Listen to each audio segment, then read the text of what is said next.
I'll now apply the concepts that we discussed in the previous two lectures to the concrete case of the standard model, and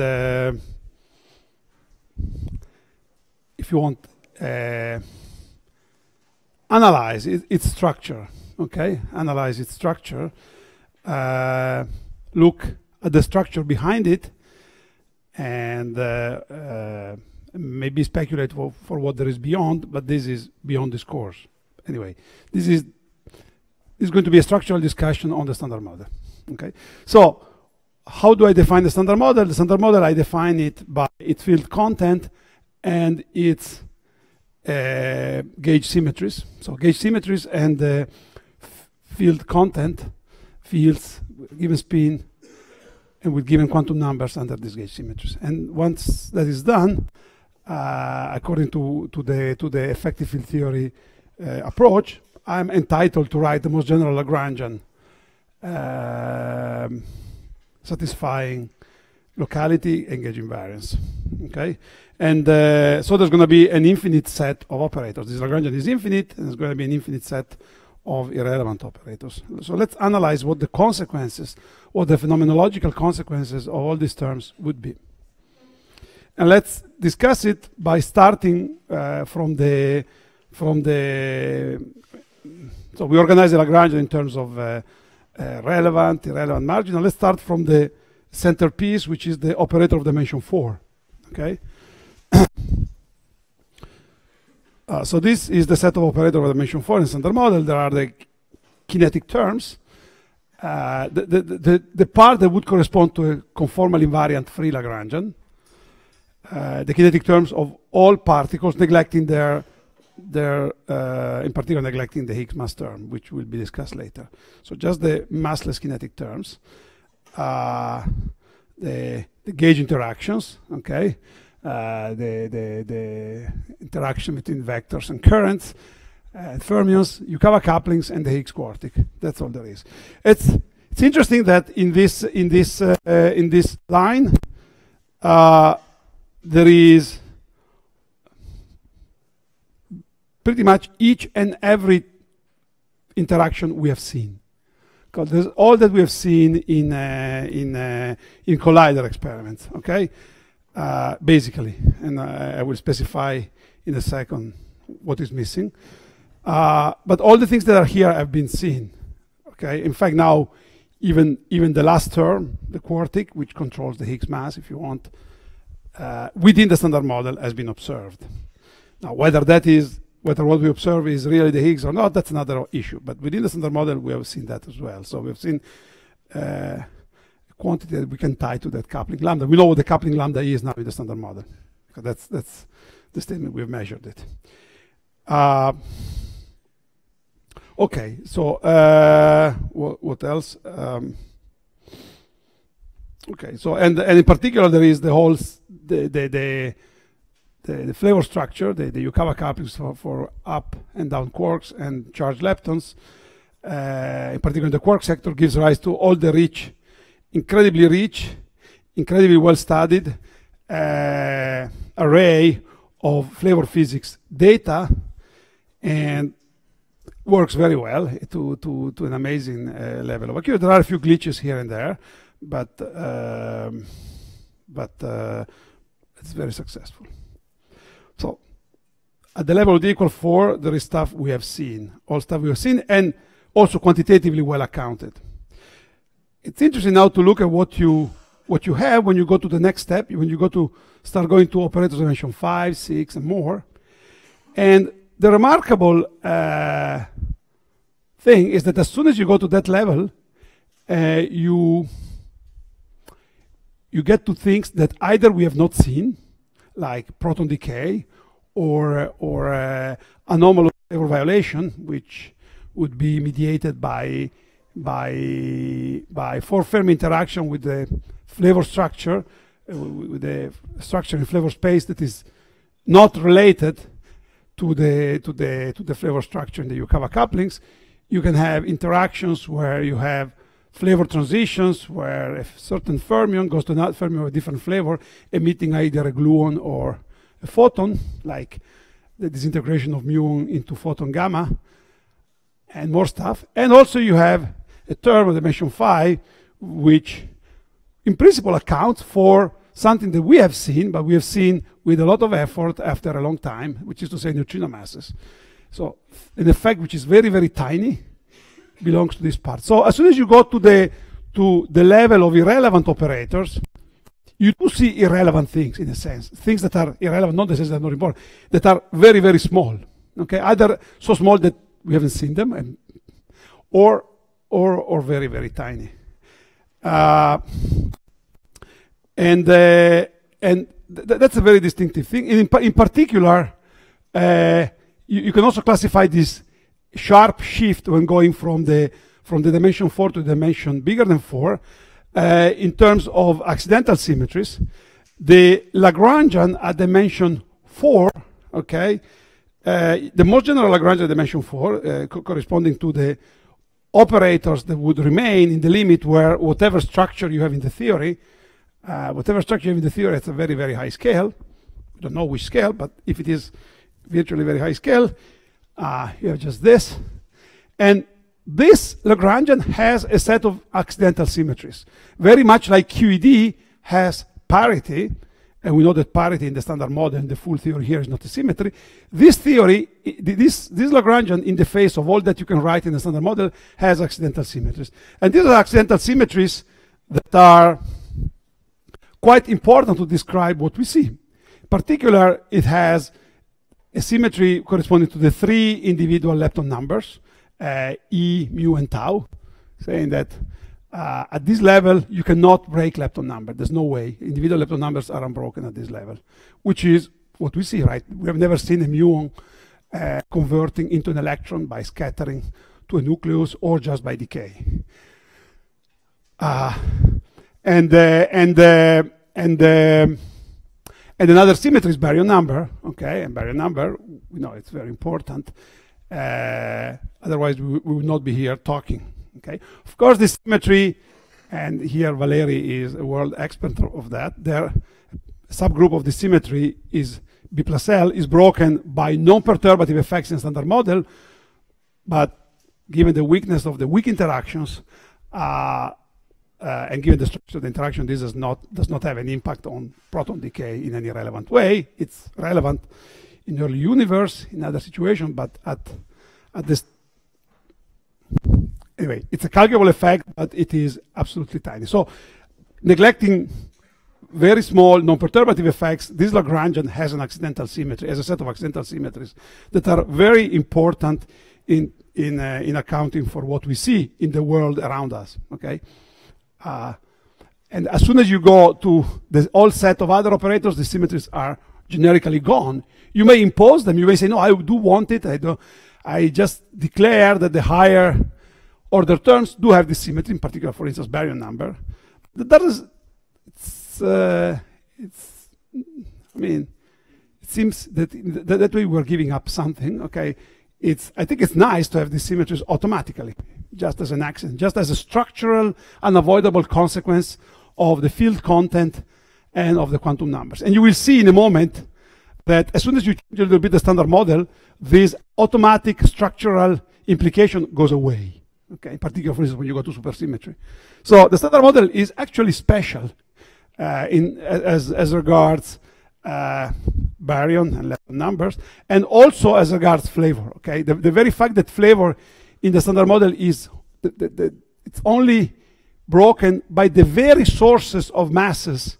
In other words, all the source of flavor violation is associated with the source of fermion masses. There's no source which, like an operator like this, which does not have to do with fermion masses. Again, this is a specific feature of the standard model, which is very easily lost as soon as you modify the standard model. There's also another symmetry, an approximate symmetry, which the normalizable Lagrangian has. It's not as dramatically important as baryon number or lepton number, but it is important in accounting for what we see in electroweak data, and that is the so-called custodial symmetry. That Many of you, those of you who work on electroweak physics certainly know. And that symmetry, which is the symmetry that is responsible for the relation mc square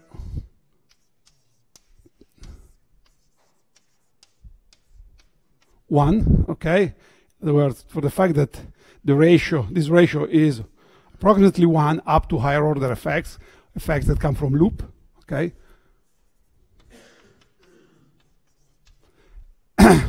That is a consequence of this accidental symmetry, custodial symmetry, which is a SO4 symmetry of the Higgs sector, valid in the limit where you turn off the hypercharge coupling. Now, as soon as, and this is, to have this, the symmetry is essentially arising from the fact that the Higgs Lagrangian, okay, the terms which purely involve the Higgs, have only the renormalizable terms. As soon as you go to renormalizable terms, like operators, if you can allow operators which involve 4 powers of the Higgs into derivative operators of dimension 6 divided by some scale, then the symmetry is broken, and you have modifications, okay, of this relation that go like 1 plus the Higgs, the W mass, the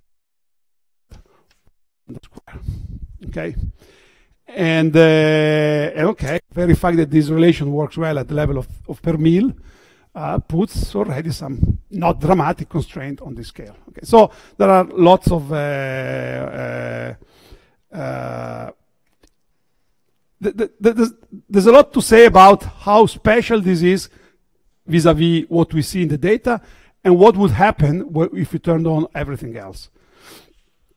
So let me spend just a few words to tell you more about a few of these interactions. Consider, for instance, neutrino masses. Personally, I consider this fact that neutrino masses come from dimension 5 and charged fermion masses come from dimension 4, again, is the analog. Dimension 4 is like a dipole, dimension 5 is like a quadrupole. And this is something you can explain to an engineer. An engineer who works with radio waves and antennas understands that dipoles, the antenna is small, are more important than quadrupoles, okay? And here we have exactly the same situation. You have a lower dimension multipole, you have dimension 4, and then you have a next step, which would be the analog of the quadrupole. And it's understandable that if there is a separation of scale, that is, your radio is small, which is to say that your fundamental scale is large, so the inverse scale is small, the length associated with the new physics is short, then you have a hierarchy of importance of the phenomena. The dipole effects are more important than quadrupole. And that's exactly what you would have here. You would have that, you would expect that charge, as soon as you have a separation of scale, that lambda UV, whatever it is, could be Planck scale, the gas, we don't know, okay, something is larger, you have automatically a separation of scales telling you that the charged leptons are generically much heavier than the neutral ones, the neutrinos, okay? And this is, I think this is, to a reasonable extent, what we see in the data. It took so much time to find neutrino masses, and it took so little time to find the electron mass, that this is borne by the data, but it could be wrong. Okay, let me just give you the whole story. Okay, there is, how do we, what in the spectrum? These are all qualitative statements. Okay, this is, I don't know whether to call this science. This is just describing qualitatively what we see in the spectrum of particles in nature. Then you can take your own deduction and make my own. So let's say there is, let's look at the fermion spectrum. There's the top, as you know, it's about 174 GeV. Okay, let's be rough, 200 GeV. Okay, at this level of refinement, that's a good thing. Then you have the stuff, you have the bottom, about 4, and you have the charm, 1, roughly. So the tau, 2, then you have the strange, you have the strange and the muon around 0.1, and then you have the electron about 10 to the minus 3 in GeV. Okay, these are GeV. Okay, and each and every time you step from one, as you know very well, the fermions are organized in families. There are 3 families. Whenever you step from one family to the next, you have a jump, okay, which is normally of order 1 or 2 orders of magnitude, okay. Let's say, for instance, m charm over m top is about 10 to the minus 2, at m strange over m bottom is about 1 in 50, perhaps 1 in 50, roughly like that. And again, m tau over m strange over m tau, m mu over m tau is about 1 over 17, let's say 1 over 20. They're roughly between 1 and 2 orders of magnitude, each and every ratio. So there is a hierarchy going from the top, which is 200 GeV, to the electron, which is about 5 orders of magnitude, okay? But this hierarchy is done in steps, okay? Steps of about 1 or 2 orders of magnitude. And in fact, any model, it's easy to construct models of flavor where the seed of the structure is not a parameter of order 10 to the minus 5, but it's a parameter of order 10 to the minus 1, 10 to the minus 2. Okay? Example of this type are models where the fermion mass hierarchy is generated either by radiative corrections. I'm not here telling you that there are really successful and beautiful models of this type, but you can think of models of this type.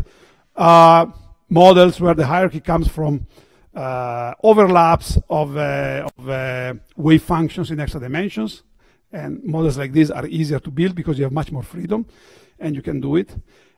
Models that stringers do based on worldsheet instantons that I'm not an expert of, but I understand the principle that generates the hierarchy. And again, it's the underlying numbers that generate the hierarchy are 10 to the minus 2, 10 to the minus or so. And then there are models based on symmetries. Again, the seeds are that. So there is, of course, you may say that there are big hierarchies, but the underlying thing is could be viewed as 1 or 2 orders of magnitude. And then there's nothing for a gap of you go from 1 GeV, from 10 to the minus 3 GeV, you go down to 10 to the minus 10 GeV, okay, roughly 0.1 electron volt, roughly, or below, okay, which is 10 to the minus 10 GeV. So there are 7 orders of magnitude.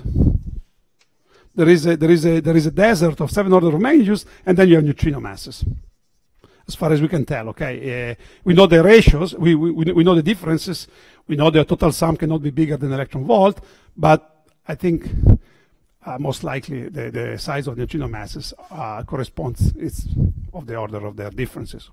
So we expect that the next threshold in fermion masses is way below. There's a 7 order of magnitude jump, indicating that there is something, I think, maybe not, but there is the indication that there's something qualitatively different. Okay, this quantitative difference suggests something quantitatively different, and the fact that neutrinos masses that arise from a completely different interaction of higher order is very much in line with this. Is not proof of that, and but it's very much in line with this. So, of course, an essential hypothesis for this to fly is that this scale here is very, very high, higher than the scale that controls the expectation value of the Higgs field. So in particular, if you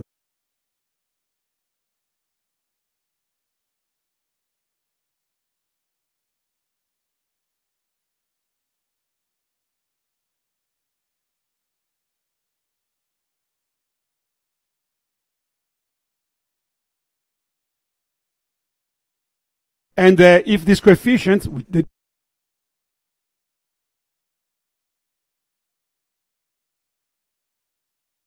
what happens?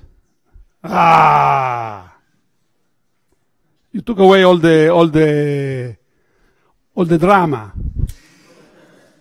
Roberto, now I cannot do anything. No, okay, it's okay. It's okay. It's okay. It's okay. It's okay. I touched it too much. No, this goes away. Che cazzo c'è? Why does it come back all the time? It's next week the course on the axion. So this what a magic touch. But I was moving backward here. So now it works. Why? Okay. So for instance, if you want to account for this,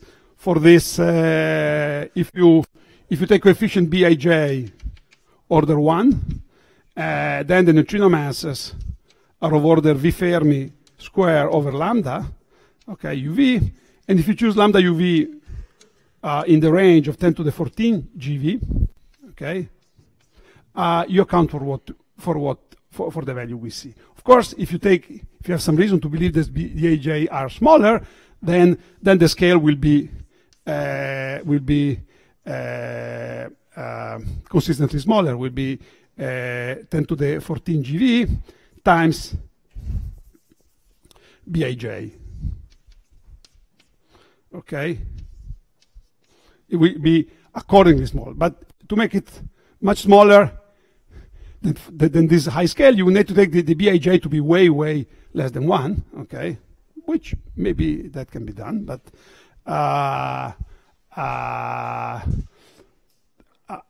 taking a large lambda UV is automatic, just out of dimensional analysis. It's interesting because this scale is not completely crazy. It's a scale which is not far from what we would call the unification scale. It's also not so far if you think prospectively from the Planck scale. The Planck scale is viewed from string theory, which is the scale of strings, which is about 10 to the 17 GV. So maybe this means something. Other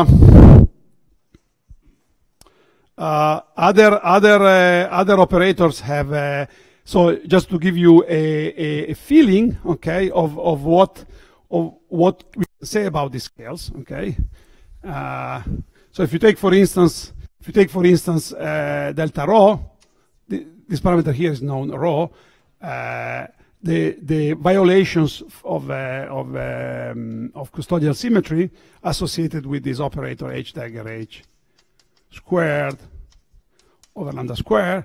The request that this operator does not affect in a dramatically bad way what we see gives you some constraint, a mild one, but still relevant on the relevant scale. Now I'm not trying to do a refined discussion of this, but this should be of the order, bigger than of the order of the TV. Let's say not bigger than the scale probed by LEP, but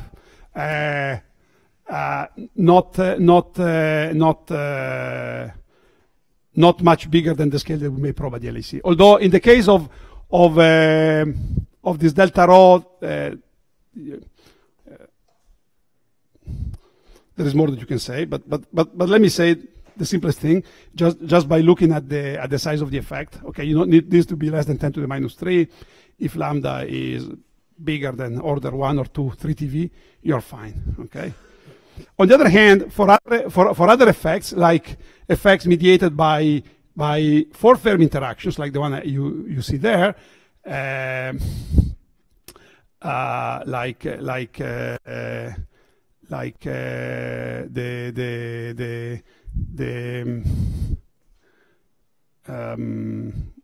like this, there's something of this type, S bar D, S bar gamma mu D. This affects the phenomenon of KK bar mixing.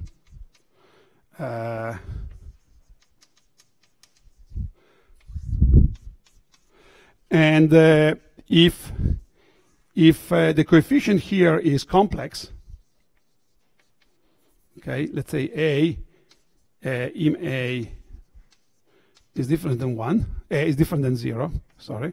If the coefficient is complex, this operator will, which is possible, okay, CP after all is a broken symmetry of the standard model, so why shouldn't it be broken by the higher dimensional terms? So if this object is complex, then this will affect epsilon k.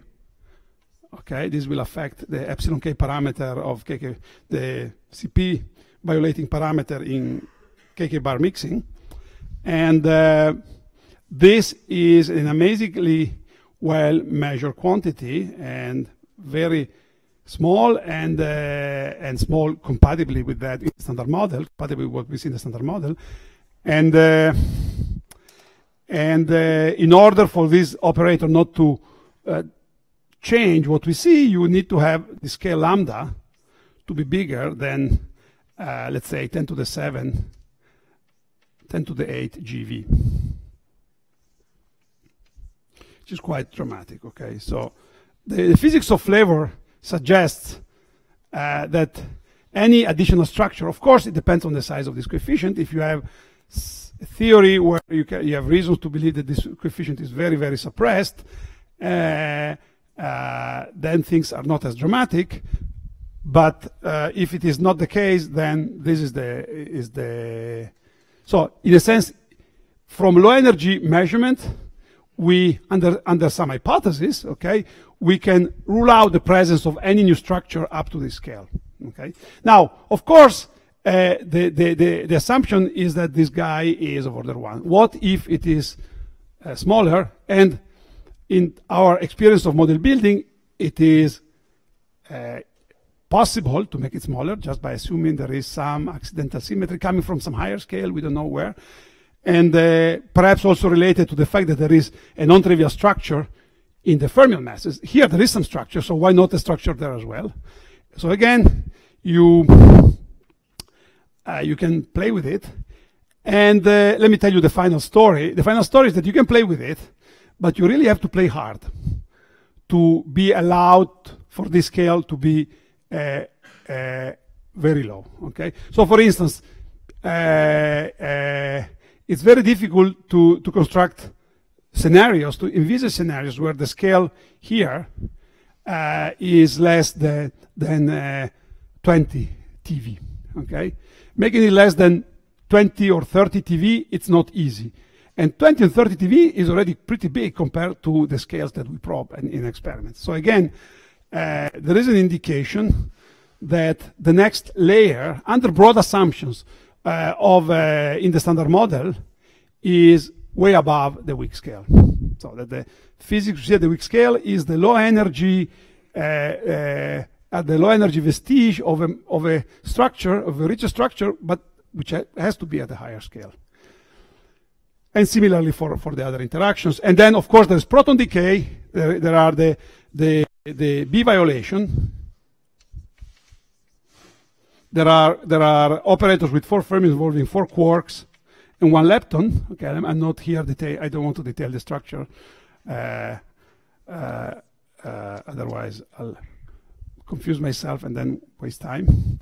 And these operators like this can give rise to all sorts of disintegrations of the proton. In particular, proton going to, you can have things like proton going to pi 0 E plus. Okay, and here the constraint on the scale, if the coefficient is of order 1, is tremendous, is lambda bigger than 10 to the 15 GeV. Again, in a range which is in between the scale, which is somewhat suggested by neutrino masses, and the Planck scale. So, in fact, if there is some physics associated with lepton number violation, why not also baryon number violation? And given that this is our experimental bound from direct experiments that we build, like big tanks in caves where we put a lot of protons and wait for them to decay. We just look and say how many protons have decayed this year. And would be amazing if in sometime in the future we can put not this but a lower bound on the scale of proton decay, like we do for neutrino mass, for the scale of baryon number. This may happen. It may happen. I don't know whether within our lifetime, but it may happen. But these are all indicating so the simplicity of what we see in particle physics can be, the simplicity and the peculiarity of what we see in particle physics can be nicely and simply accounted by dimensional analysis. Okay, all we see are the dimensionless couplings that survive when you take the limit lambda uv going to t to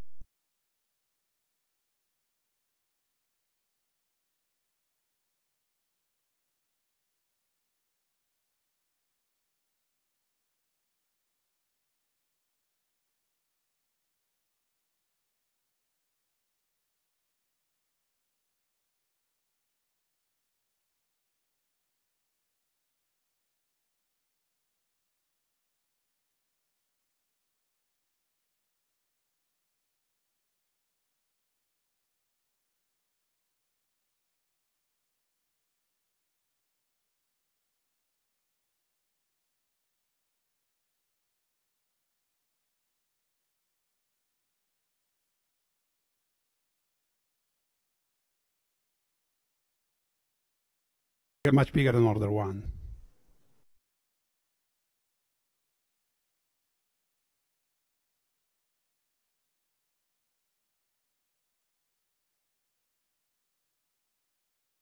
You can compare. So it's a very good question, by the way, and it's my fault not to have been sloppy on this. Okay, so consider Fermi theory. Fermi theory, you have operators of this. So you have charge currents. Okay, you have J plus, J minus. Okay, this is the analog of so let's say U bar, gamma mu. Well, okay, U is the bar, U left. Okay, this is, for instance, the quark plus other stuff. So it's a 4 Fermi interaction. Okay, psi bar, psi bar, like these ones here. And what is the coefficient? The coefficient is, as you know well, is G weak over mw square. Okay, and now let's view this thing here. And now here I've been slightly sloppy. So here I should compare this to C over lambda square. Okay, so I expect, in fact, it's more than just an expectation, that this is the same pattern here. The C is a coupling square, and the lambda is the mass of the new states that are responsible, the new dynamics are responsible for these effects. So, so if I interpret this as the mass of the new state, the scale where I should go with the collider to see the states, this C is the coupling. When I say C1, I say C a coupling of the same order of, say, the gauge couplings in the standard model. Okay, so if for some reason these interactions and the gauge interactions in the standard model have a common origin, the natural thing is that this C is of the same order 1. So that's the thing. This is, for instance, important. For instance, in grad unified theories, there's a definite way to connect that C with the gauge couplings of the standard model by extrapolating the couplings at a high scale. So if you make, in addition, the assumption that this is coming from a definite grad unified theory, this is even more concrete. However, you may be concerned and say, but look, I want to imagine a theory where C is 1,000,000. Okay, then the fact you see something doesn't tell you that lambda has to be where you expect. You could be much higher because C compensates for a large lambda. Now we believe that this comes from our practice, for instance, in particular with QCD or with the exact solution of strongly coupled supersymmetric gauge theories, that whenever you write an expansion like that, you will never get C bigger than 4 pi. And 4 pi corresponds to the value, okay, roughly, of the coupling. Imagine this C is a coupling, sorry, 4 pi squared. This is a coupling squared, okay? This 4 pi, this critical value, critical order of magnitude, okay? This, let me say order 4 pi squared. This is the order, so this is the order of magnitude of the coupling squared that you have when the theory becomes strongly coupled, okay? So you have the perturbative series, okay, of any observable will be a series in coefficients, and the expansion parameter are g squared over 4 pi squared, okay, to some power, okay.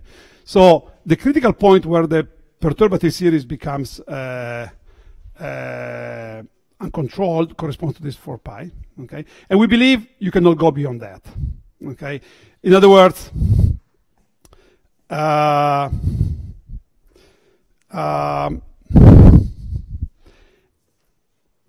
any description in terms of so beyond that you need to have another description of the one we have. So for instance, if you look at the Lagrangian of pions, okay, and you look at real Lagrangian of pions, and you look at the coefficients we have measured, okay, and you substitute this with the raw meson mass, you have the coefficients are up to units of order 1, controlled by this 4 pi squared, so they're not bigger than that. If you take the Seiberg-Witten solution of SU2 with an adjoint exact, there's an effective Lagrangian that you can compute by expanding some hyperelliptic integral of some functions. You look at the expansion, you write in terms of 4 pi's, you get exactly the same thing. It saturates. It's a rule of thumb. I'm not telling you this is a theorem, but there is indication in what we see both in experiments and in exact solution that this is. I don't know whether there's anyone who can add some comments on this. I don't know. Whether I'm forgetting something.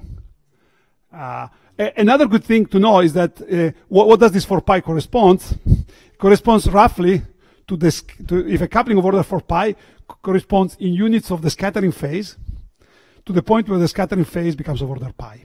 The natural units of the phase is pi, so that's the scale where the interaction becomes strong. And then if it gets bigger than that, means that you go around the phase and you have more states. So, but I cannot give you more than just this qualitative rule of thumb.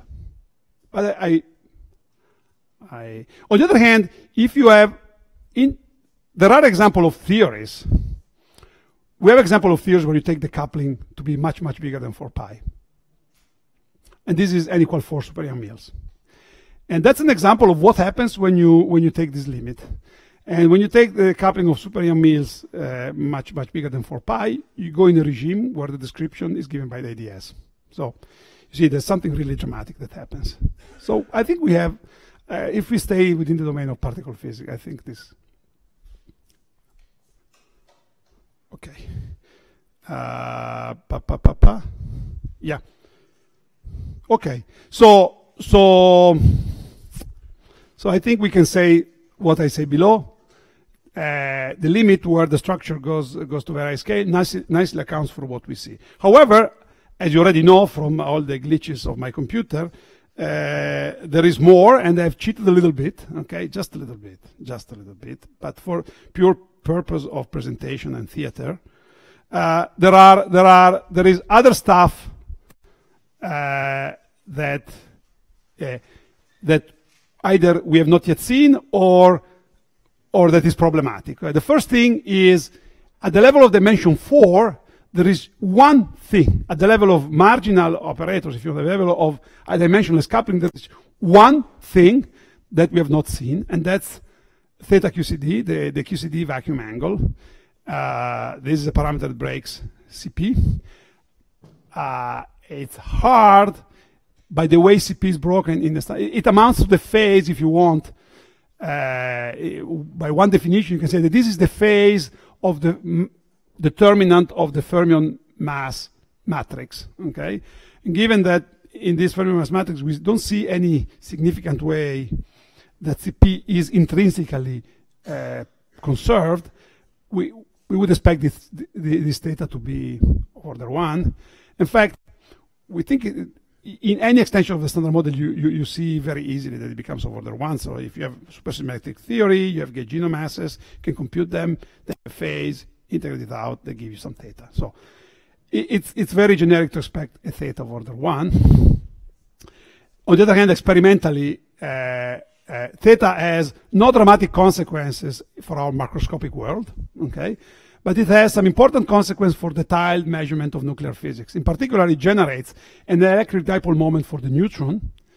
And if you, nobody has ever seen an electric dipole moment for the neutron, and we only have an upper bound. And if you convert that upper bound into an upper bound of theta, it reads theta less than 10 to the minus 10. And this is, if you want, is a violation of naturalness. We have a Lagrangian, which is a set of parameters, the Yukawas and everything else. CP is not a symmetry, and yet there is a parameter, theta, that breaks CP, and it has to be 10 to the minus 10, okay? We consider this a problem of naturalness, okay, which requires a solution, okay? And the solution, there are various solutions. In fact, there are two solutions, I would say, as far as I can tell, established. One is to have a theory of CP violation. In particular, it's the theory of spontaneous CP violation, where you can compute theta. And in this theory, there is a set of remarkable selection rules. Okay, as I said before, that's all it boils down to. You have a remarkable set of selection rules that accounts for why theta is small. That's all there is. Okay, and these are known as Nelson-Bar models. The other option is the axion. The axion is to really amounts to changing the effective theory, amounts to adding to all these degrees of freedom an extra guy, a very light scalar, the axion, that acts as a dynamical eraser of theta. And that is such an interesting and important thing that there is, what, 10 lectures devoted to it? Only four. It's not so important, okay? Only 4 lectures. It's only 4 lectures. Okay. So as you go, and I don't want to say any more than this. It's even interesting because the axion can even be an interesting, very interesting dark matter candidate.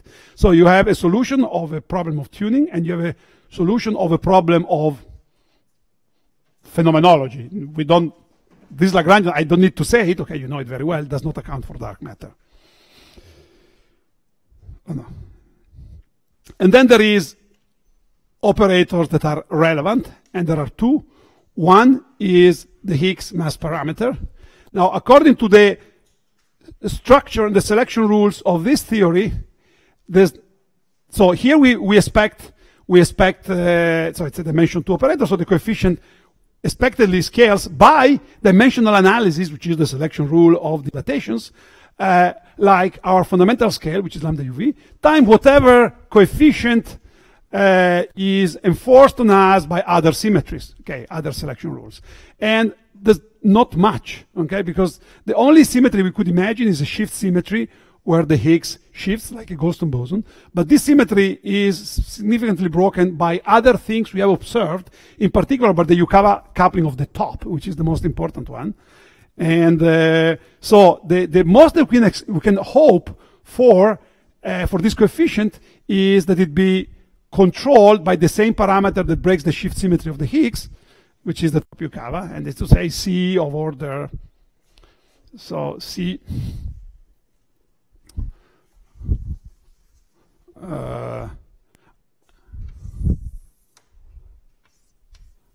alpha top over 4 pi, so some loop parameter coming from the top. Okay, and this is nothing. Okay, it's something of order. Okay, 10 to the minus 2, 10 to the minus 1, whatever. So it's order 1 on the scale of eternity. Okay, so if you were to put here 10 to the 15, which is the scale which we seem to deduce from proton decay, then that we would have we still have about 28 order of magnitude to go, or 20, 25, whatever. Okay, order of magnitude to go. Okay, this parameter has been observed. Okay, I should tell you this parameter. So there are 2 parameters in the Higgs sector: the mass and the quartic. two fundamental parameters in the Lagrangian, and there are two outputs, okay, the mass of the Higgs and the expectation value of the Higgs, okay. So putting things together, you know that this is actually up to a factor of two, the mass of the Higgs, so it has to be in the 100 GeV range. So this quantity here has to be in the 100 GeV range, okay. And if lambda UV is 10 to the 15, you understand that C has to be more than 20 orders of magnitude suppressed, okay. So that is a problem of naturalness, a problem of our not understanding, if lambda UV were so large, not understanding the structure of the parameters in terms of selection rules, which is symmetries and dimensional analysis, okay. There's nothing wrong, okay, with having a theory where lambda UV is, there's nothing wrong, truly, conceptually, not like the UV catastrophe of black body radiation. It's not really as bad as previous paradoxes of physics, but it's still paradoxical that if lambda UV is 10 to the 15 or so, or 10 to the 14, let's say, if you want to account for neutrino masses this way, then you would have a parameter that for some reason is 10 to the minus 25 or so. That would be hard to understand. And aside of all this, there is another thing which is aside all the scales that I'm talking about here. So by the way, here the discussion of so here we have a paradox, okay? We have on one hand, the standard model looks like it's a simple theory, which invites you to assume that it has a very high fundamental scale. Okay, this is coming from all that. But on the other, it has a relevant parameter, the Higgs mass parameter, which, according to naturalness, wants the scale to be low. Okay, very low, order TeV or less, 100 GeV. So we have a paradox. Okay, we have a paradox that these guys push in one direction and the other pushes in the other, and if we try to mediate, there's no gain-gain situation. There's always a win, lose, win. Okay, either we take the scale low, and we understand now better. Let's say that the standard model is not a fundamental theory at a scale which is about 1 TeV. There's new physics there. Perhaps everything is composite at 1 TeV. There's a whole new world of things happening at 1 TeV. Okay, then we understand why the mass of the Higgs is about 100 GeV. Okay, we don't need big cancellations, but we have no understanding. There's no structural understanding of why proton is stable, why neutrinos are light, why we don't see mu to gamma, why custodial symmetry is a good symmetry. We have lots of things that we don't understand structurally. While on the other hand, if lambda UV is large, boom, all these things are gone. They're wiped out in one shot. Okay, but with that one shot is paid by a huge only one coin is the Swiss franc, okay?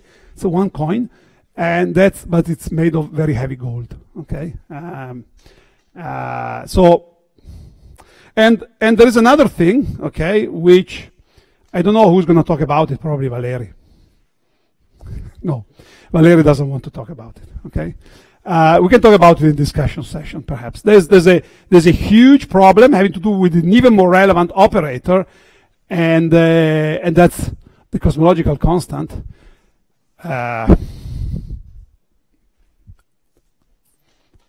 Okay, let's discuss about it. You've heard already about the cosmological constant. This is a problem even if lambda UV were to be the electron mass, that would be a problem. Okay, so we are totally off. Okay, perhaps this is the indication that all my course is nonsense. Okay. But that's it. Okay, there's nothing I can say. Nothing I can say. I don't know whether anyone wants to make comments. Let me drink a glass while you guys prepare for a question on the cosmological constant. Go ahead.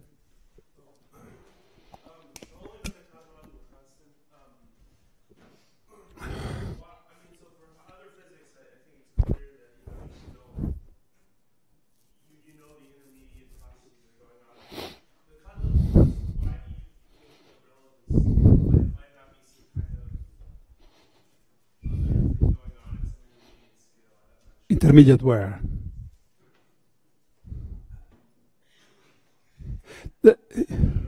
Look, there's not much difference in the computation of the cosmological constant and the Higgs mass. The cosmological constant, so when you compute the vacuum energy in the presence of a scalar field, the cosmological constant is the term that goes like the Higgs mass to the 0 power, and the Higgs mass is the one that goes to the second power. And they're really on the same ground. One is quadratically divergent, another is quartically divergent. And for instance, in supersymmetric theories, where there are supersymmetric theories where you can compute both, and they come out of the same order. Okay, you can control things like that. Like there are, you can imagine supersymmetric theory, supergravity theory, which has an R symmetry, and supersymmetry is broken dynamically. Then you can relate, well, they're not the same order. You can relate the cosmological constant to the scale of supersymmetry breaking. Scale of supersymmetry breaking, the cosmological constant will go like a scale of supersymmetry breaking to the square, to the fourth, calculable. You can compute it, okay? And you can really compute it by estimating. You could just say, oh, there are quartically divergence. You get to the scale where supersymmetry is broken. From that scale on, at higher scales, the fermions and the bosons balance, and then you get m SUSY to the fourth. And the Higgs mass in this situation cannot be smaller than m SUSY so the best we can do for the cosmological constant and the Higgs mass is to have lambda UV CC, okay,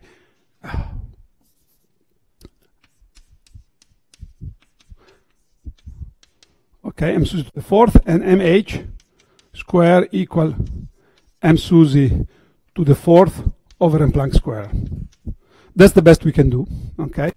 I can imagine a model where supersymmetry is broken dynamically. Let me just say, sorry, 1 second. Why am I saying this? No, sorry, I'm being stupid. So let me do. This is not good. Let me do like this. Let me do a model. This is what I said before. This is the best thing we can do. Let me do a model where supersymmetry is broken at the weak scale, okay, and the Higgs mass is of order of the weak scale, and then the cosmological constant is calculable and of the order of the weak scale square to the fourth. But that's orders of magnitude about what you need, right? You need the lambda. So to get the right cosmological constant, lambda has to be 10 to the minus 3 electron volt. So I don't know whether I'm answering your question. Please go ahead. Repeat the question. No, please.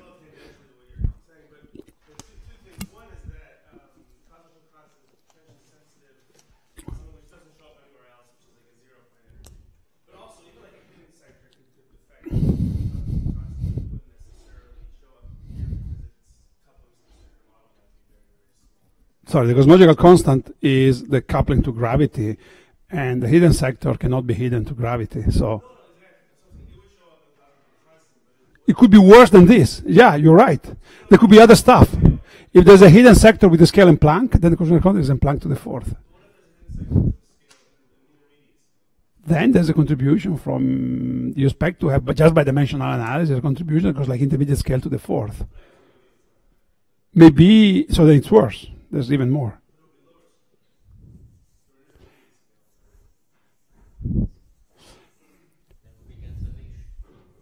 You're talking about cancellation. The cancellation can. So intermediate, you mean what lambda UV what lambda UV are you thinking of? One TV. Okay, 1 EV. So yeah, there is that sector contributing, but there's still us, right? So there's always a guy who wins. So if there is this other guy, yeah, it can either be irrelevant or deadly.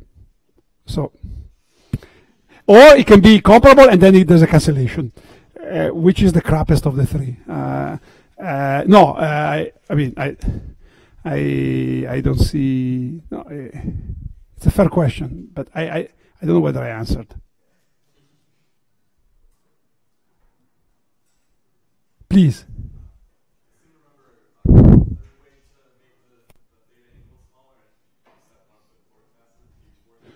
You're right. You're very right. Yes, there's a third way, and it was my favorite way for a while. So, eh?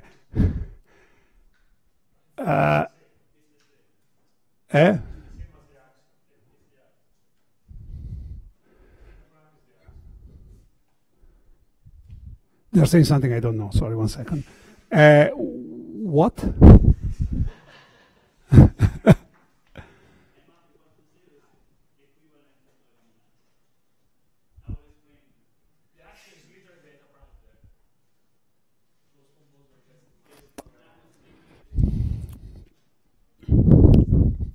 I disagree. So you're saying that now the action is a decay constant over the QCD scale. Okay, then it's not the action. Sorry. No, okay, that is not the action. Okay, it's the you can say you can formally view it in a similar way, but sure, there's a PQ symmetry in that. Yeah, but it's I think this is a formal analogy.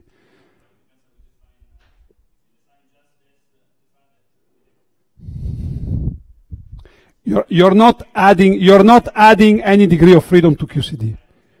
Well, I can't. No, I'm just saying that it's distinct, right? You count. I count. Okay, I can count, right? I can count degrees of freedom. No. Okay, look.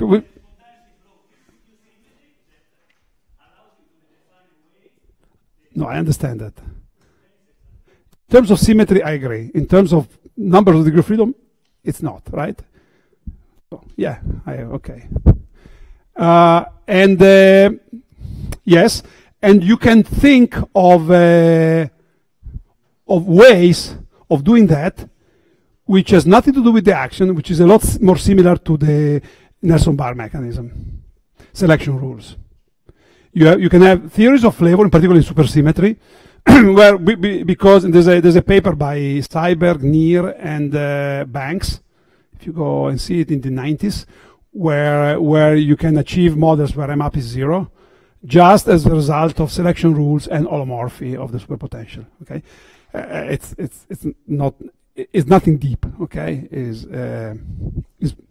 but it's a very nice thing. Now what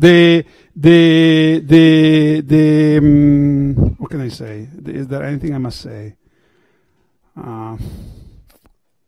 But now, is a map not equal to 0 established or not? It's established.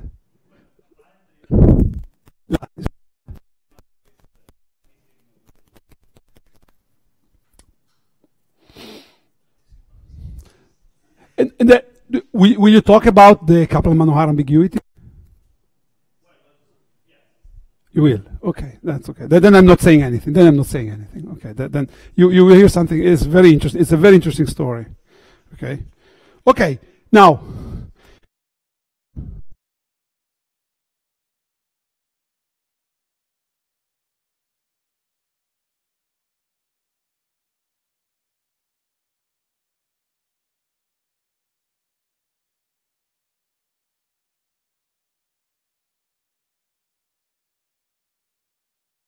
Sorry, okay. So,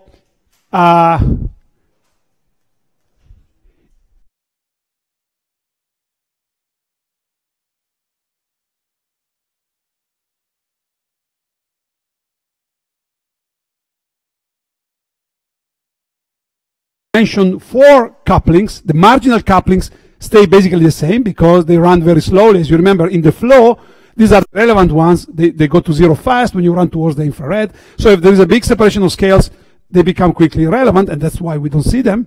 On the other hand, what we see is dimensionless and is not dramatically affected. It is affected at the level of logarithmic evolution, but not dramatically affected by taking the fundamental scale large. So these are basically in the middle. However, this guy gets pushed, skyrocketed in the sky.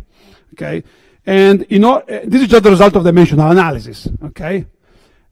So in order to match a situation where the cutoff is large with what we see, you will have to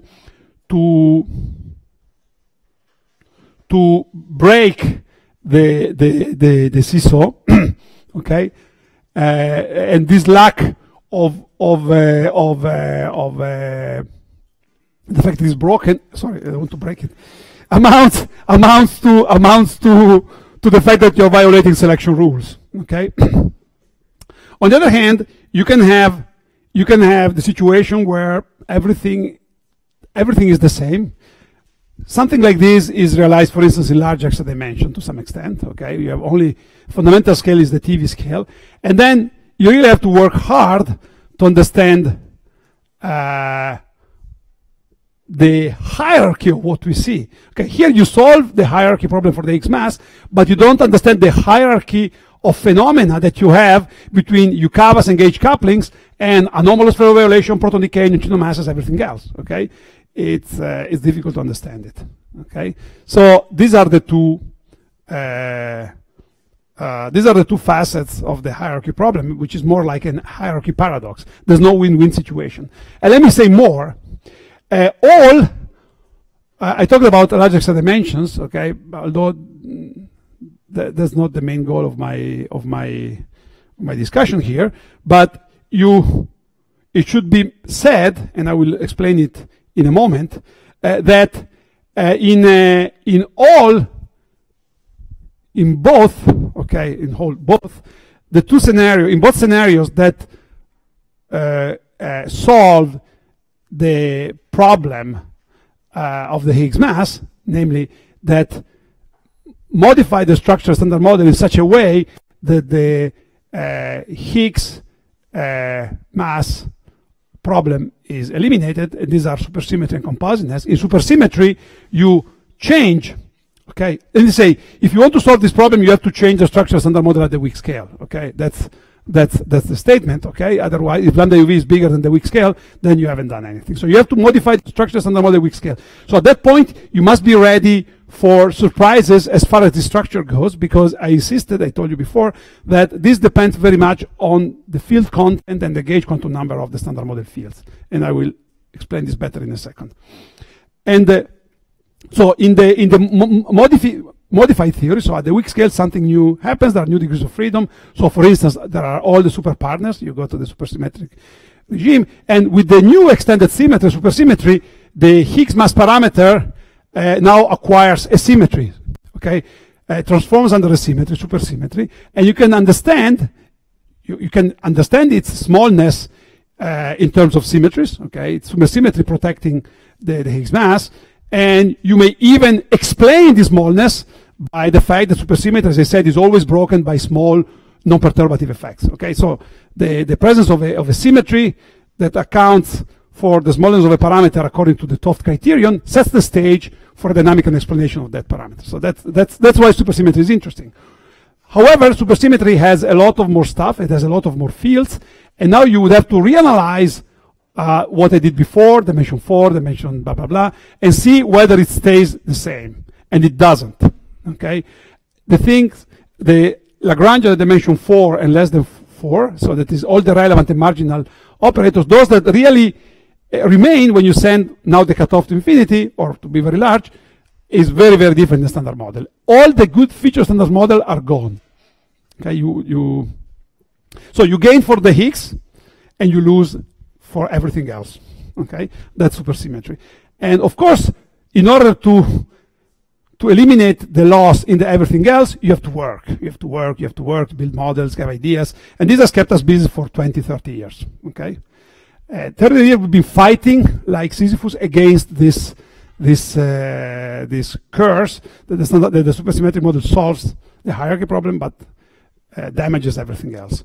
And the other natural scenario to eliminate the hierarchy problem is compositeness.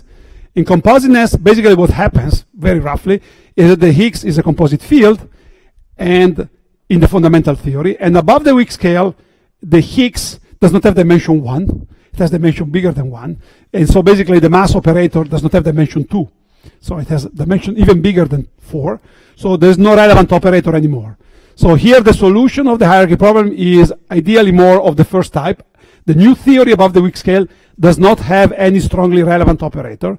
And the hierarchy is just an issue like in QCD.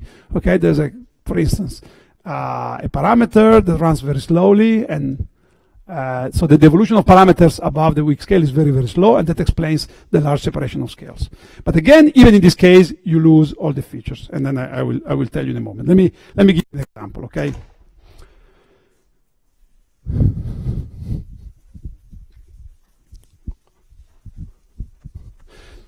So I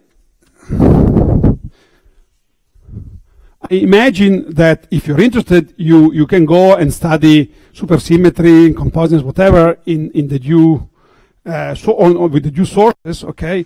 All I want to give you here is a structural overview of the problems of these scenarios. Okay. That perhaps will discourage you, and you will not do anything. I think that would anyway be not wise. Okay. So let me give you the example of supersymmetry.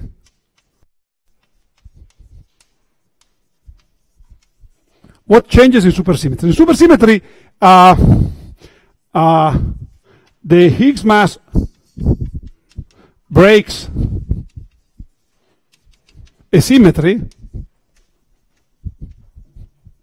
and so even if so the idea is the following: you have the weak scale, and there is the weak scale is controlled by a parameter which we call normally M-SUSY, which is a mass parameter that controls the explicit breaking of supersymmetry. Okay, and this is about TeV. Okay, 100 GeV, hundreds. Well, ideally it would have been hundreds. After the LHC is probably thousands. Okay, let's say 1 TeV. Okay, in fact, already before the LHC, the nice models were already in the thousands. Okay, I don't think the LHC has dramatically changed the picture, in my view. The LHC has also constrained some additional crappy models, okay, but the simple models were already ranging in the TeV. And here you have the W and the Z, okay? And then you have some huge scale, lambda UV, which is the truly fundamental scale of the supersymmetric standard model. It could be the GATT scale, could be the Planck scale.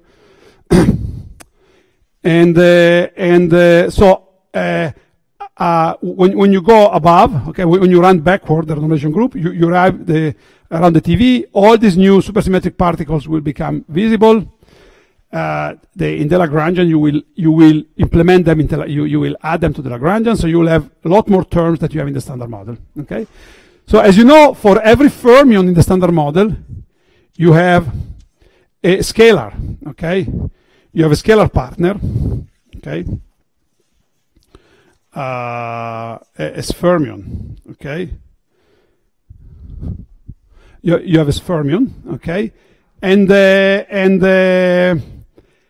one interesting feature of fermions is that they have a different set of invariants. First of all, fermions have dimension 3/2, and fermions have dimension 1. Fermions have dimension 1. So when you consider when you consider baryon number violation, to get baryon number violation, you have to put together 3 quarks, okay? Q, 3 quarks, not quarks, anti-quarks, each with baryon number 1/3, in such a way that you can alpha, beta, gamma, where alpha, beta, gamma are the quantum numbers of color, in such a way that you form sorry, I want to do it like this. You form the antisymmetric product of 3 fundamentals, and you get a singlet. Okay, so you need at least 3 quarks.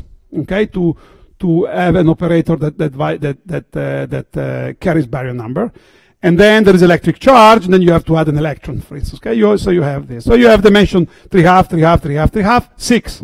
Okay, so it's an irrelevant operator. However, at the level of fermions, you only pay 1, okay? So in particular, you can write operator type U twiddle, sorry, it's like U twiddle D E. These are again, these indexes are contracted. These guys will have to be different, otherwise anti-symmetry. These are up type quarks, for instance, up, charm, whatever, okay? You can, there's going to be some flavor. Perhaps you have to put charm here, okay? so that you have you can allow to have a non-trivial antisymmetric contraction. But anyway, this violates baryon number, and it has dimension 4. So that's already a pretty dramatic difference. Okay.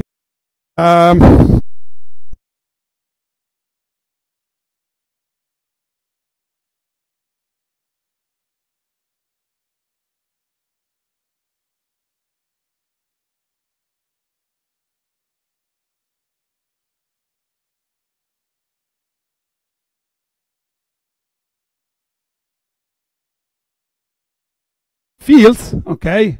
There are also operators like this involving both standard model fields and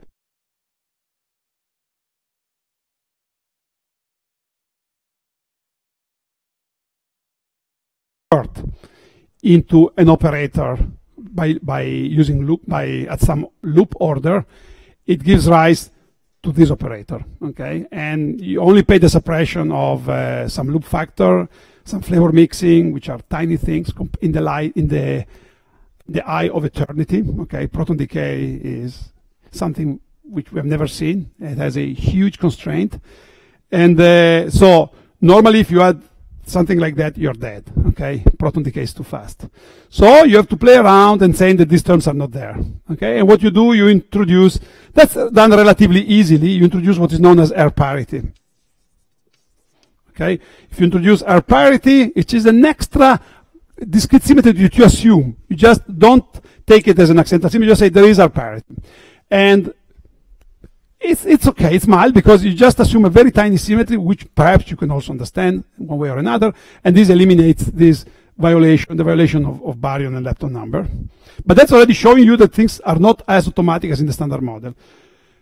What is perhaps worse is that there are other terms. Okay, now a scalar field is a lot more flexible. It can enter into many more interactions than a spinor field. Okay, to get Lorentz invariant things for a spinor, you need to match the Lorentz quantum number. For a scalar, you just take scalar, any power it goes. The only thing you have to care about for the scalar are gauge quantum numbers. You don't have much to worry about spinor indices, Lorentz indices. So you can write more things, okay? And in particular for the scalars, you can write mass terms, very much like for the Higgs, even before electroweak symmetry breaking, something which is not true for the fermions. The fermions in the standard model do not have masses. You cannot write a fermion mass in the standard model because of gauge invariance. You can only write Yukawa couplings. For the scalars, you can write masses. You take any scalar, you take the scalar star. This is a singlet under any symmetry, okay, apart from supersymmetry, okay.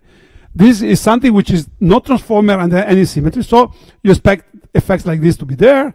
And given that you have fermions of all points, in general, these guys will be mixed, okay. There will be all sorts of flavor mixing associated with these fermion partners. And using this mixing, when you can have then diagrams where you have, let's say, for instance, the ordinary fermions. These are the ordinary fermions going in, and then there's like a box diagram. Here you have these fermions, and here you have, I don't know, for instance, the gluino. Okay, and here you have IJ, KL, okay, FF.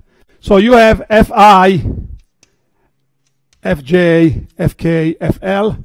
So you have FI, FJ. I'm not being careful about what type of fermions, whether they're left, they're right. I'm just telling you. I'm just looking at paying attention to the flavor structure. FL, and so you get transition of this type. There's a loop. Okay. There's G to the fourth. There's a loop 1/16 pi square. And now you have to fix the scale, okay? This is dimension 6 operator coming from this loop. You have flavor transition here. You will have things that go like Mij square, MKL square, divided by the overall scale, okay? The overall scale is the maximal thing between this mass, that mass, and this mass. There will be some combination of these masses, so you will have like some m SUSY to the 6th, okay, whatever, okay, roughly, okay. Now, this is what you get. Now, if all these guys are of the same order, okay, then you get a transition that is suppressed by the weak scale, TV, a loop factor which is not a big suppression. And this is normally very problematic as concerned epsilon k, B physics.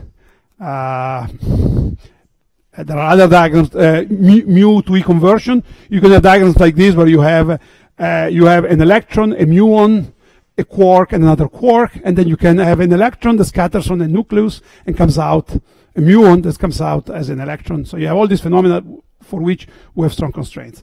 So in order for things to be not so bad, you have to come up with a theory, with a more fundamental theory that explains why the structure of these masses is benign, why the structure of these masses is not just random, and it's such that all these experimental constraints are satisfied. And again, we've been working for 30 years for this, we've done, and we've come up even with interesting ideas, like for instance, there is a nice class of models where these masses are generated by gauge interactions.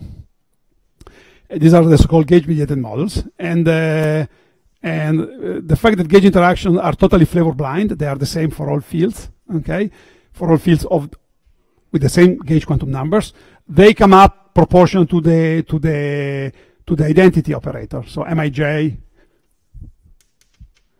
proportional to delta Ij.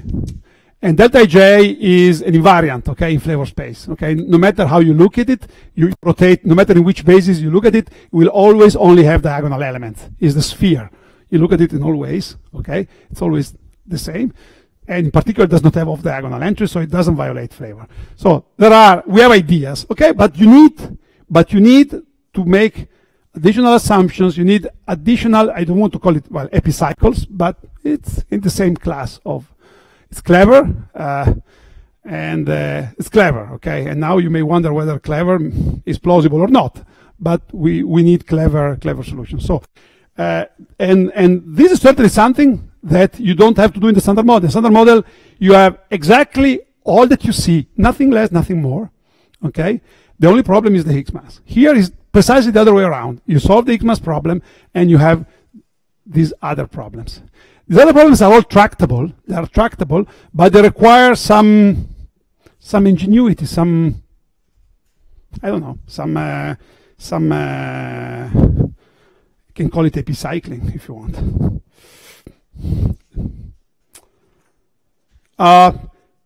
You can also think so this version is supersymmetry. In the case of compositeness, I already explained the other day what the issue is. I think I did, but how does the problem materialize? How does the problem materialize? In the case of compositeness,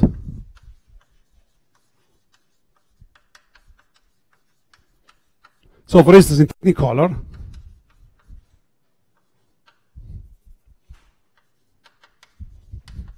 of course, standard Technicolor is ruled out because standard Technicolor does not have a Higgs boson. Okay, that's end of the story. But you can have a broader view. There are composite models. Let's not call them Technicolor because it brings a bad feeling. But we can call them Technicolor, modern Technicolor.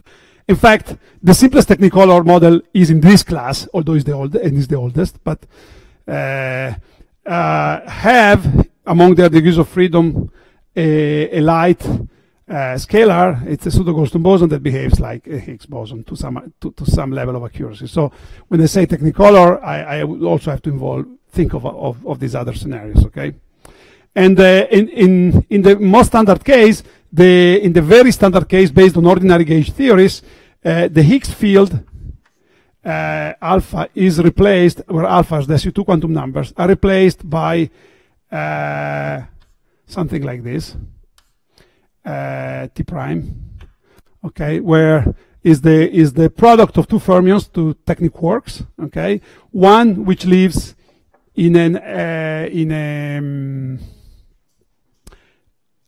you can fit it in a doublet of SU2, okay, and there's another one which is not in a doublet of SU2. These two fermions have quantum numbers under some new gauge group, okay, so they form. You can write a gauge invariant 2 fermion operator, which has exactly the quantum numbers of the Higgs, okay, and now this operator in the UV has dimension 3. DH is 3. So the issue of the Higgs mass is solved, okay? H dagger H has dimension 6, so it's not a relevant operator. In that respect, you don't have the hierarchy problem. If the UV theory were strong, you would not immediately be able to say that the dimension of this guy is 3. Okay, there are situations where the UV limit of the Technicolor theory is not 3, and then you cannot just add dimensions. In free field theory, you add dimensions. Okay, if this is dimension 3/2, this guy is dimension 3/2 times 2. But if there are strong interactions in that sector at all scales, whether if this is a interacting scale invariant theory, then this dimension may not be 3, it may be less than 3. Okay, maybe perhaps 2, 1.5, and in that case, the fact that H dagger H or whatever plays the role of H dagger H has dimension 4 is less obvious. Okay, so there may even be Technicolor theories that still have a hierarchy problem, in the sense that the Higgs is composite, but the corresponding theory. In the corresponding theory, the strong coupling effects are so important that H dagger H does not have dimension 2, but has perhaps dimension 3.5. Okay, less than 4, more than 2, but still relevant, and still you still have some sort of hierarchy problem. Okay, so and okay, now I still have 5 minutes, right? Okay, let me.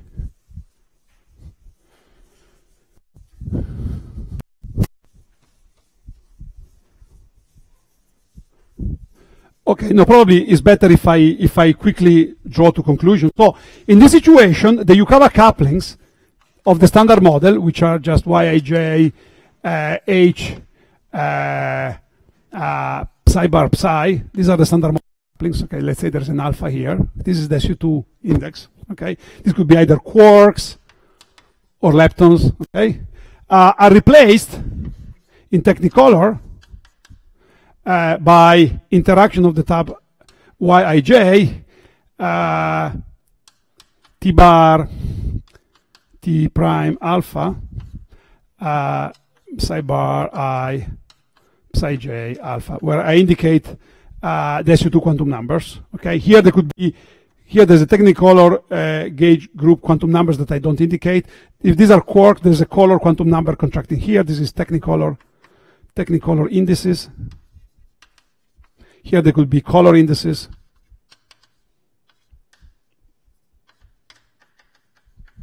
Okay. Good. So this is, in Technicolor, this is the way you generate fermion masses.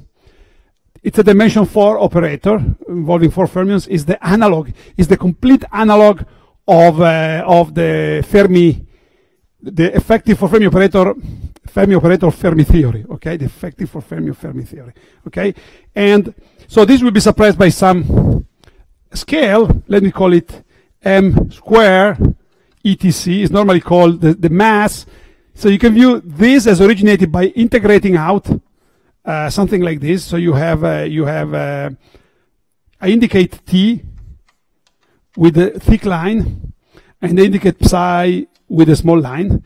So imagine that you have some heavy guys, some vectors, okay, some heavy vectors, etc. vector bosons, extended Technicolor vector boson, that mediate interaction that exchange the T with the psi's, the Technicolor guys with us, okay. And then when you integrate out these guys, you do Viertzing, you generate interactions like this. Okay, 4 Fermi interactions. And And in that respect, this Yij will be some gauge coupling. And you can play with the structure of the masses of this guy to generate the flavor structure. There is some guy heavier than others. There are many of them. And the heavier of the guys will generate the lightest mass, let's say the up mass. The lighter of the guys will generate the top mass, and then there's some other guys in the between that will generate also in the between and the mixing. So it's horrible, okay, but you can make it. You can build models. This was done in the late 70s and 80s. It's horrible and ingenious, but however, it has a drawback. It has a drawback that the thing that you see, which is the Yucavas, are at the same level as things that you don't see. Because this should be a non-abelian group, it's easy to argue that together with this interaction, there should also be interactions like this. Just by using the commutation relations of the group. You mean interaction where you only have these guys that are pure mediated. See, if you can, it's like in SU2, the T plus generator lets you go from above to below. But when you act twice, when you commute, you get T3, which is diagonal. So together with this guy here, you will have this and this. Never mind, this we don't give a damn, okay? It's an interaction about guys that we don't have seen and probably we never see. But this guy here is worrisome because it involves guys we see, and it would have implication that we should see, okay? It would have implication in terms of flavor violation involving all light fermions. So in particular, you would have an interaction of the type psi bar psi j, psi bar k, psi l, divided by the m etc. There's going to be some structure. There's going to be some couplings here. And normally what you get is too big. The basic problem is that what you see and what you don't see, they come at the same order in the expansion. They're both irrelevant operators, okay? They're coming at the same, there's no separation in terms of dimension between the things that you see, the Yucavas here in the standard model, and the things that you don't see.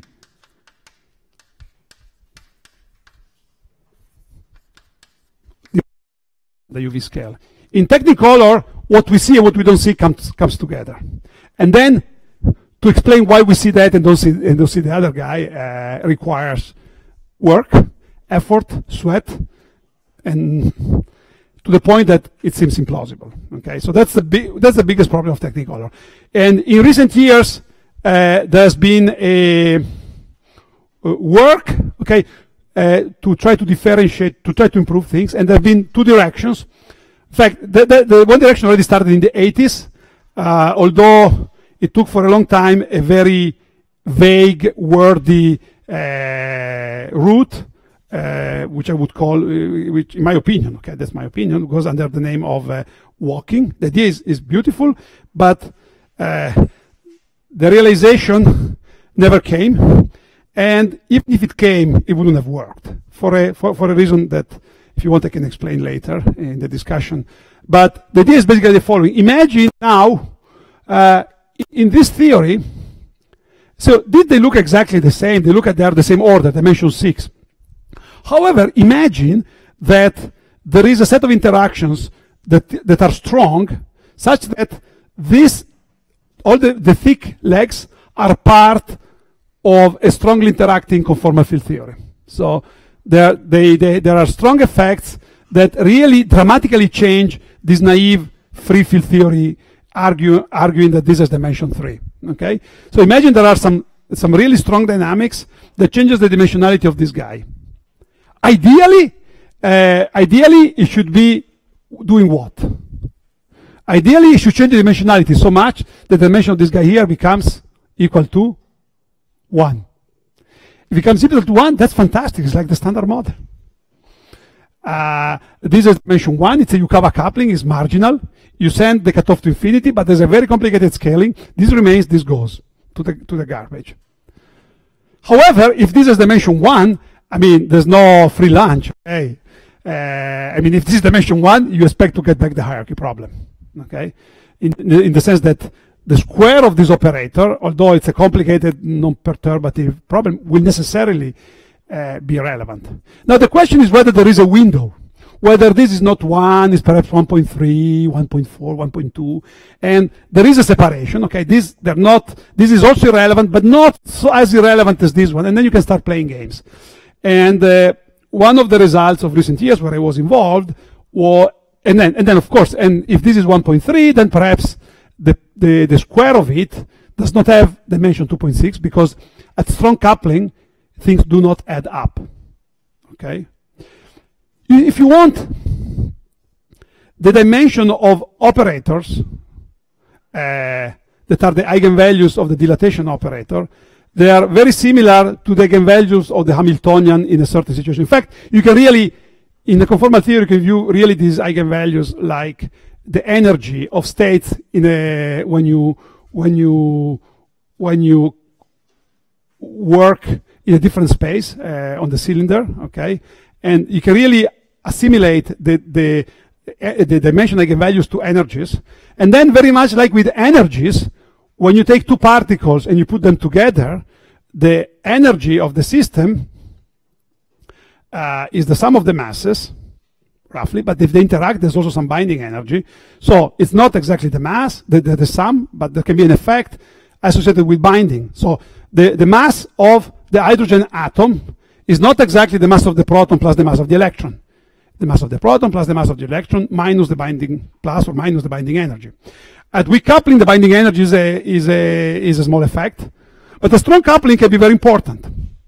And this is the same thing. In conformal, strongly coupled conformal field theories, the additivity of the dimension of operators doesn't work. Okay, you can have big deviations. So it could happen that the sum of two, if you have like sort of repulsive interaction, so the sum of the dimensions of two dimension 1.3 things could be bigger than 4, and you could have therefore a non-relevant operator. H dagger H is non-relevant, and you could be okay. But it doesn't work. Okay, it doesn't seem to be working. So there are other ways, there are other routes to make things work, and one of the routes, just mention it. Okay, I think I've told you too many things already. The other route is, rather than, you see, in this way you generate the interaction. Okay, overall here you have this ETC interaction, and there are the light guys going in. You can view it this way. Okay, this diagram here you can view it this way. There's a vertex, no matter what the origin is, where the light fermions enter bilinearly, and there they drink and get a mass. Okay, this is the standard. This is called bilinear mechanism. You can, and the bilinear mechanism, I more or less told you that doesn't work. Okay, and in recent years, in other ideas of the 80s, again by the people who started working on who did, in fact, what is still now some of the most relevant work on compositeness, Kaplan and Georgi, came up with another, this time Kaplan, with another mechanism to generate the masses, which is linear.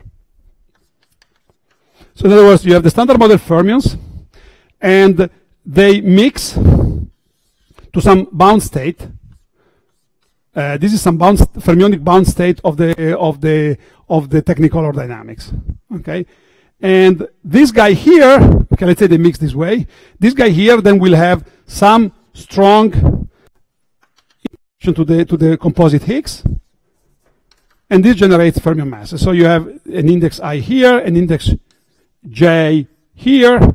Here the Higgs comes in. This is some strong dynamics. This is all strong dynamics. Okay, but the real mixing is bilinear. Okay, and you would like, the idea is to make this mixing here marginal. So you have the standard model fermions I and some fermionic operator of the technicolor sector that mixes to it, and you want this to be marginal. Okay, in such a way that you can have some flavor structure here and decouple everything else. It's the usual story.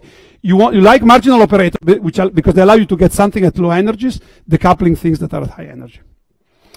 And if this has to be marginal, then this operator is dimension 5/2, and that can only arise in a strongly coupled conformal theory. This is why we are interested in this class of theories. Okay, so let me conclude.